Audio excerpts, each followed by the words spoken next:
নমস্কার বন্ধুরা, আরও একটা নতুন রেসিপির ভিডিওতে আপনাদের সবাইকে স্বাগত। আজকে তৈরি করছি দই পটল।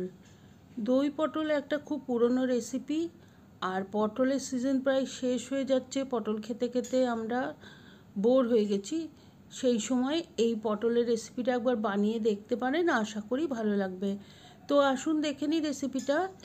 10টা পটল নিয়েছি আমি, আর একদম ভালো করে ধুয়ে খোসা ছাড়িয়ে কেটে নিয়েছি। আর এইভাবে দুই ধারটা কেটে নিয়ে আমি একটুখানি মুখগুলো চিড়ে চিড়ে নিয়েছি, যাতে মশলাটা ভালোভাবে ঢোকে। আর একদম জল ঝরিয়ে পটলগুলো রেখে দিয়েছি। আর এখন একটা মশলা বানিয়ে নিচ্ছি। প্রথমে আমি একটা মিডিয়াম সাইজের পেঁয়াজ ব্লেন্ড করে নিয়েছি। তারপরে একটা গ্রাইন্ডার জারে নিয়েছি 2টো কাঁচা লঙ্কা, 1/2 ইঞ্চি আদা আর 10 কোয়া রসুন, সেটাকেও ভালোভাবে পিষে নিয়েছি। আর এখন একটা বাটিতে নিয়েছি আন্দাজ মতো হলুদ, 1/2 চামচ ধনে গুঁড়ো, 1/4 চামচ জিরে গুঁড়ো আর একটুখানি কাশ্মীরি লঙ্কার গুঁড়ো। সামান্য জল দিয়ে ওটাকে পেস্ট তৈরি করে রেখেছি। আর তারপরে কড়াইতে দিয়ে দিয়েছি সর্ষের তেল, গ্যাস জ্বালিয়ে দিয়েছি। আর তেলটা গরম হয়ে গেলে আমি পটলগুলো ভেজে নেব। আর পটলগুলো কিন্তু বেশ প্রায় 70-80% পর্যন্ত সেদ্ধ হয়ে যাবে, সেই রকমভাবে ভাজতে হবে।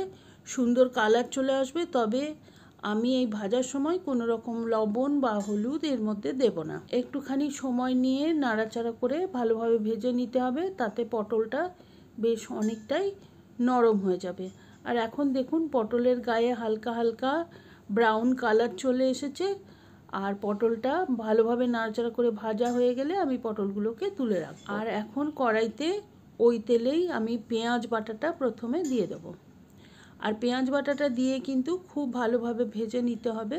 আর আঁচটা কিন্তু এখন থাকবে মিডিয়ামে। একটু সময় ধরে পেঁয়াজটা বেশ ভাজা ভাজা হয়ে গেলে তখন আমি এর মধ্যে দিয়ে দেব 1 চা চামচ আদা রসুন কাঁচা লঙ্কার পেস্ট। আর এটাকেও ভালোভাবে ভেজে নেব, যাতে করে আদার কাঁচা গন্ধটা একেবারেই চলে যায়। আর এখন দেখুন বেশ ভাজা ভাজা হয়ে গেছে, মশলাটা কড়াই থেকে ছেড়ে ছেড়ে আসছে আর এক জায়গায় হয়ে গেছে। তাহলে জানবেন যে আপনার মশলাটা ভালোভাবে ভাজা হয়ে গেছে। এখন যে মশলাটা আমি ভিজিয়ে রেখেছিলাম সেটা এর মধ্যে দিয়ে দিলাম। আর এখন এই মশলার সাথে খুব ভালো করে কষিয়ে নেব, যাতে করে এই মশলারও কাঁচা গন্ধটা চলে যায়। আর এই পর্যায়ে আমি দিয়ে দিচ্ছি লবণ। যেহেতু আগে আমি কোনো লবণ ব্যবহার করিনি, সেজন্য এখানে প্রয়োজন মতো যতটা লবণ দরকার সবটাই দিয়ে দিলাম। আর খুব ভালো করে মশলাটাকে এখন কষিয়ে নিচ্ছি। আজ কিন্তু মিডিয়ামেই আছে। আর এখন দেখুন মশলাটা বেশ খানিকটা তেল ছেড়ে দিচ্ছে, তো আমি দিয়ে দিয়েছি এখন পটল ভাজাটা। পটলটা দিয়ে খুব ভালো করে মশলার সাথে 3-4 মিনিট কষিয়ে নেব। এতে করে পটলটাও আরও খানিকটা নরম হয়ে যাবে, আর মশলার সাথে মিলেমিশে পটলের মধ্যে মশলার ফ্লেভারটা চলে আসবে। খুব ভালো করে মশলার সাথে মিশিয়ে পটলটা আমি ভালোভাবে ভেজে নিয়েছি। আর এখন দিয়ে দেবো ওই মশলার বাটি ধোয়া জল। জলটা দিয়ে ভালো করে নাড়াচাড়া করে মিশিয়ে নেব। আর আমি সবসময়ই একটু ঈষৎ উষ্ণ গরম জল ব্যবহার করি, সেই জন্য প্রায় সঙ্গে সঙ্গেই দেখবেন ফুটতে আরম্ভ করেছে। ঢাকনা দিয়ে 5 মিনিট আমি রান্না করব মিডিয়াম হিটে।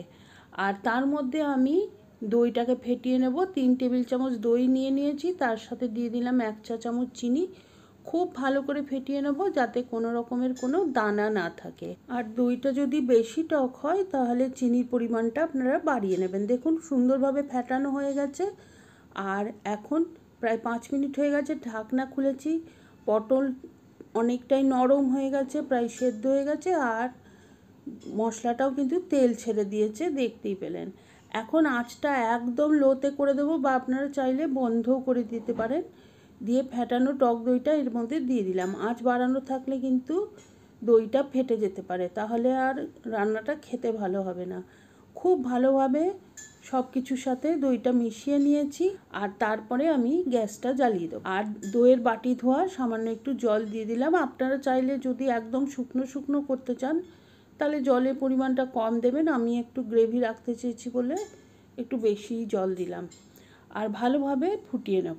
আর তারপরে দিয়ে দিচ্ছি একটু চিনি, কেননা আমার মনে হলো যে একটু বেশি টক টক হয়েছে। আর 1/2 চা চামচ গরম মশলার গুঁড়ো। ভালোভাবে মিশিয়ে নিয়েছি আর এখন ঢাকনা দিয়ে গ্যাসটা অফ করে দেব আর 10 মিনিট স্ট্যান্ডিং টাইম দেওয়ার পরে সার্ভ করে দেব এই দই পটল। আপনারা অবশ্যই একবার বানিয়ে দেখবেন, কমেন্ট করে জানাবেন কেমন লাগলো। রেসিপি বানালে ছবি শেয়ার করতে পারেন আমার ফেসবুক পেজে।